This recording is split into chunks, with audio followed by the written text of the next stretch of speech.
Hi there. You're listening to the Everglade Chronicles, a reading. After a brief hiatus, we are back. Life has been so busy and I've had a terrible cold, so my voice may sound a little strange today. Today I will be reading Chapter 2 and Chapter 3 of Part 3, the final act of the novel.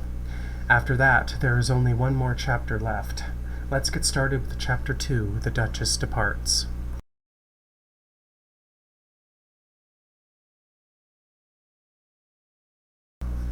A large gathering was planned to bid farewell to Gabrielle Sinclair. I let the Commons plan the party, with direction from Lady Chloe and Lord Kevin. I would simply appear and be grateful for all Gabrielle's hard work and wish her the best of luck. I would truly be a happy day for me. I decided to wear my royal regalia the day of the party. That involved a nice summery dress, some white satin gloves, my faux gold crown, a blue sash across my chest, and, of course, the red velvet faux ermine-trimmed Halloween cape. That was a trademark of any sovereign. It might have looked inappropriate for me to be dressed so regally, but I was the queen, and that was what I did. I did not care what the others thought. It was going to be a very jubilant day for me, given that my mortal enemy was now vacating the meadow forever. Forever. That was a word I loved to hear, especially when Gabrielle was concerned. When I arrived at the meadow, dressed in my fanciest, the children began to bow. I paid them no mind as I strolled up to Queen's Summit. After all, my rank befitted the highest respect. My two favorite guards, Devon and Charlie, were waiting for me. They were tall and cute boys, both aged 14. Their height had exceeded 6 feet already, and there was no chance of them slowing down. Devon was handsome, but his face was covered in pimples, and he let his brown hair lay flat on his face. Charlie was much the same, but his hair was jet black and classically styled. He appeared very Italian to me, even down to the olive tone of his skin. Both boys had stunning blue eyes. It would have seemed that even at 14 they were still interested in this game. I figured there was nothing going on in their meaty heads but duty to their queen. "Your Radiance," Devon greeted me. His voice was deeply throaty. Both boys bowed graciously. They were my stalwart guards, mutually so faithful to me. They carried with them plastic Halloween axes. "Boys," I nodded. We walked towards the throne. "I see the festivities below are becoming more organized. What is the theme?" "We have no idea, Majesty," Charlie remarked. "Who is the chief organizer, then?" I probed angrily. "We are unsure," Devon responded. "We have been waiting up here for you." I sighed. "Please fetch me either Kevin or Chloe." Devon went off in search of the fools, and Charlie led me to my throne. He stood idly by as I sat down, admiring the leaves in the distance drifting off the trees. I barely had any time to form a thought before Lord Ashton came prancing up the hill. "Your most radiant Majesty," he smiled. The first thing I noticed that day was his short blonde hair. Ashton normally kept his locks long, almost to his shoulders. His hair would flip up like wings at the end, and it reminded me of a haircut a prince from the Middle Ages might have. Many would mistake him for a girl from behind almost constantly. Now, there was no mystery that he was a striking young lad. "Lord Ashton," I sighed. I didn't want to speak with this imbecile either. "What brings you?" "I wanted to talk about the festivities," he answered. He came strutting over with his makeshift cane. He was always pretending to be some kind of French aristocrat. He stood in front of the throne, blew on his nails, and then rubbed his knuckles on the collar of his tee, in a royal gesture of pretentiousness. "I have been put in charge by Lady Chloe and Lord Kevin." I blinked. The two clowns I had assigned the job to dumped it on Lord Ashton. Wonderful. "I hope you are doing a good job," I growled. Ashton smiled regretfully. "Yes, of course, Your Majesty. Things are going smoothly. I have managed to acquire some decorations, balloons, and we will be serving some iced tea." "I want pink lemonade," I remarked tersely. Gabrielle would not have her favorite on that day. "I will make sure to switch it out for pink lemonade." Ashton grinned anxiously. I could tell he was making a mental note. It would be wrong to cross me at this juncture. "See that you do," I groaned. "I would hate to see you lose your head over the Duchess's farewell party." Ashton swallowed hard and backed up a tad. I could smell the fear coming off of him like a rank stench. "Yes, well, I will see, too, that everything is to your liking, Majesty." I nodded, and the petty lord scooted away. As he was leaving, Lady Chloe was arriving with Devon. "You are no longer needed," I told her before she could even manage a bow. Her eyes opened in shock, her trout mouth agape. "Lord Ashton was just here. He already confirmed that he is overseeing this party now. The tasks that I have given you and Lord Kevin are now dissolved. Leave my sight before I have you jailed over disregarding your queen's orders." Chloe did not speak. She turned on her heel swiftly and nearly ran down the hill. I inhaled sharply and tapped the arms of the weathered throne with angsty fingers. These were the kids I chose to surround myself with, and I regretted every decision.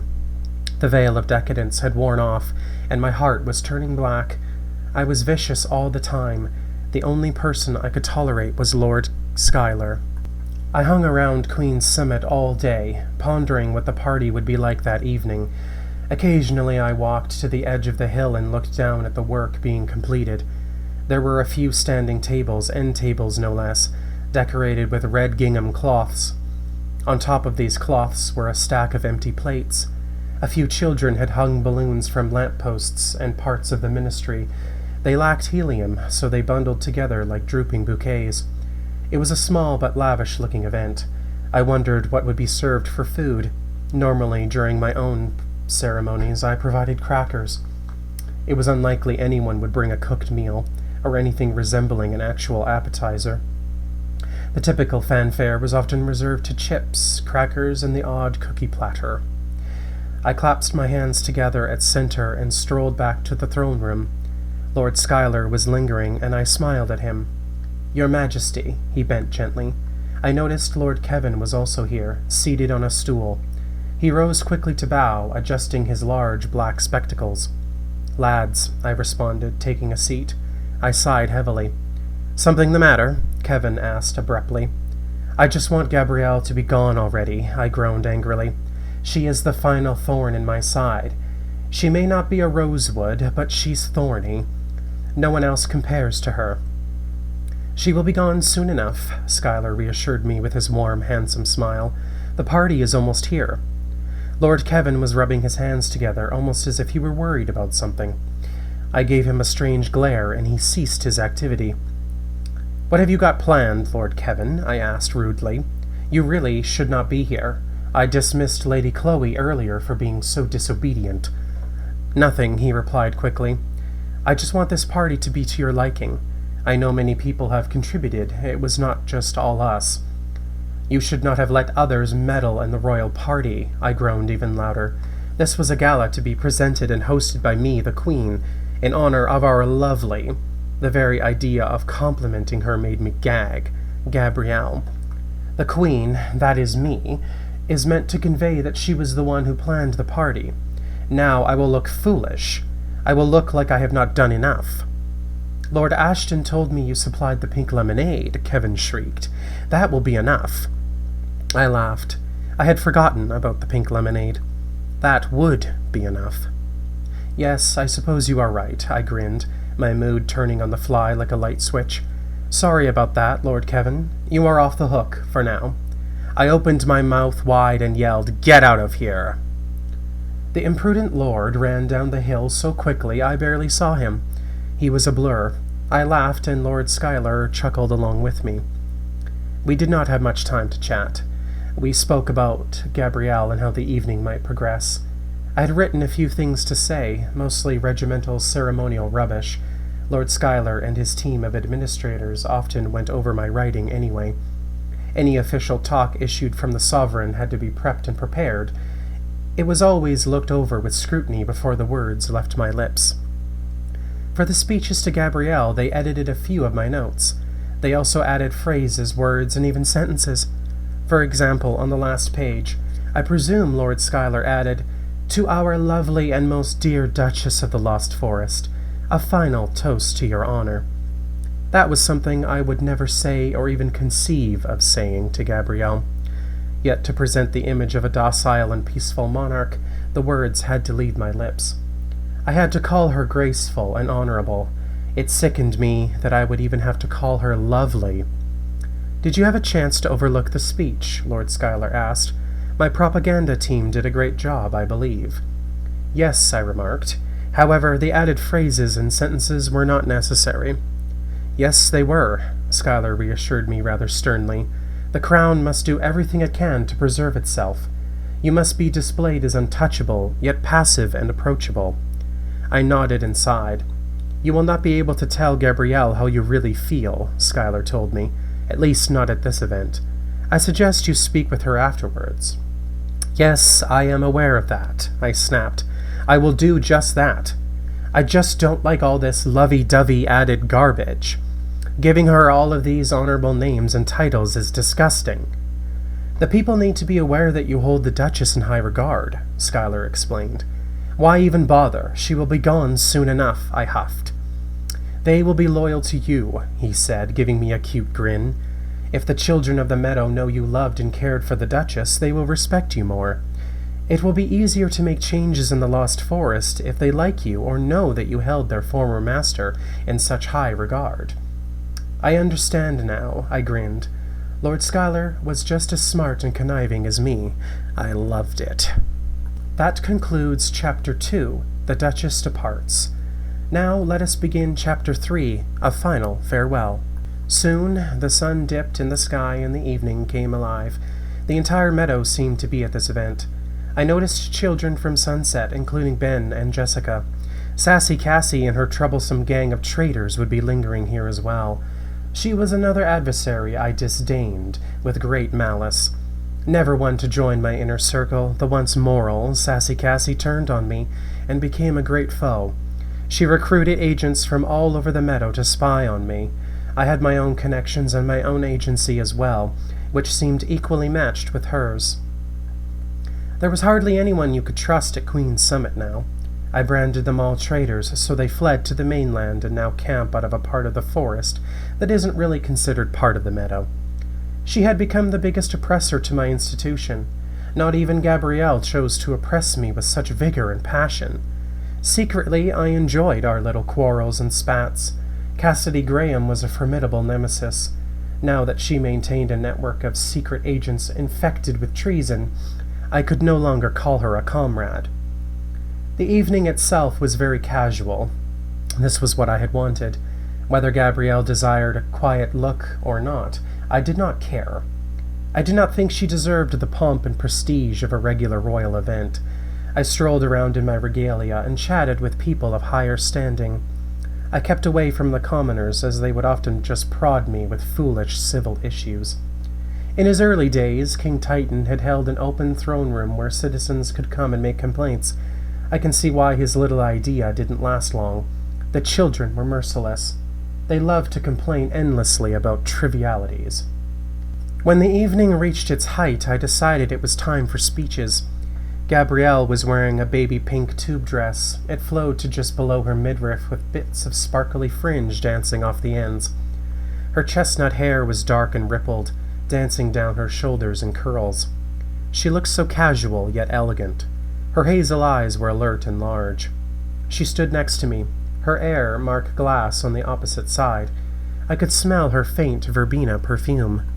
I gave her a minuscule smile that might have been interpreted as a blank stare. "Attention, attention," my faithful herald yelled. "Quiet, please. Her Majesty the Queen would like to make an address in honor of our esteemed guest, the Duchess." "Thank you, dear boy," I fake smiled. I unraveled the scroll that had been prepared for me, filled with remarks I could prove were false. It had been wrapped with a delicate yellow silk ribbon. My voice began to put on airs. It was becoming proper and almost accented. I could feel the false mask slipping over my face and gliding into place. "I would like to thank all of you for attending tonight, especially my dear Duchess Gabrielle." I paused and looked around at the children. "We are here tonight to bid farewell to our lovely and dear friend. For many seasons, Gabrielle Sinclair has ruled alongside me." I inhaled deeply, keeping my eyes on the scroll. "She has truly been a wonderful addition to our meadow, and her unyielding spirit resonates with her people. I can only wish her the best of luck, wherever she may end up." I looked her straight in the eyes then, and gave her a patented Queen Venus artificial smile. I then paused and held up my Dixie cup of tart pink lemonade. Someone didn't put enough sugar into it. To our lovely and most cherished Duchess of the Lost Forest, a final toast to your grand honor." Everyone raised their cups and cheered. Gabrielle was blushing. I secretly wondered if she saw through my veiled speech. She probably did. I did not mince words. She was no stranger to my feelings for her, and she certainly was not stupid.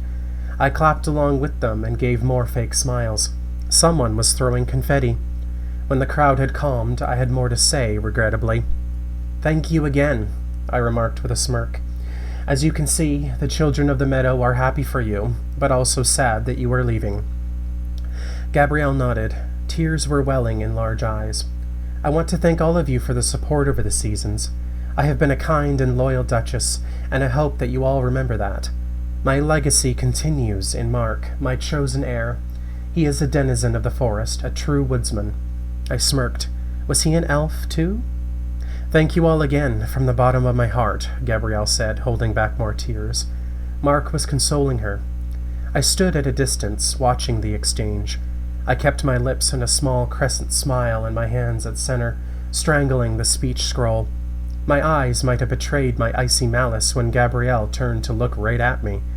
"We wish you the best," I managed to stammer with forced glee. Gabrielle said nothing to me as more children surrounded us. The rest were drowned out by clapping, and I slowly disappeared. Knights surrounded me, and I ascended the hill, not looking back. I kept my eyes on the road ahead, well aware that Gabrielle was likely watching me. The rest of the crowd was mingling loudly, tossing confetti and giving up cheer. They loved her. I would likely never see her again, and I could not have been happier. Lord Schuyler came up the hill with a camping lantern and kept it handy by the throne. I sat in near darkness, save his lantern and some reflective light from the houses and streetlights surrounding the meadow. It was still rather dark. The crescent moon above was hidden behind a veil of smoky clouds. "It's too late to do anything this year," I said to him. "Next season we will begin displacing Mark. These young children will forget Gabrielle over the course of these next few months. First comes Halloween, then Christmas. Come Easter, they will have forgotten her entirely." Schuyler nodded in agreement. "Excellent plan, Majesty." We sat in the darkness and the stillness of the night, listening to the children playing and laughing below. The stars above us were twinkling, energetic with our victories. That concludes Part 3, Chapters 2 and 3. Next time, I will be reading Chapter 4, The Prophecy. Gabrielle Sinclair is finally gone. She has left the meadow. And is Queen Venus finally free to be herself? Well, I guess we'll find out. This is the last chapter of the book, and I have to say, it is a little emotional that we are almost at the end. See you next time for the finale. Music for the podcast is Space Journey by Hartzman. You can find all the Chronicles of Everglade novels exclusively on Amazon, and check out my latest novel, The Train to Dranmore, which is also on Amazon. Find us on Instagram and Facebook as well, at The Everglade Chronicles. Thanks for reading, and thank you for your support. See you next time!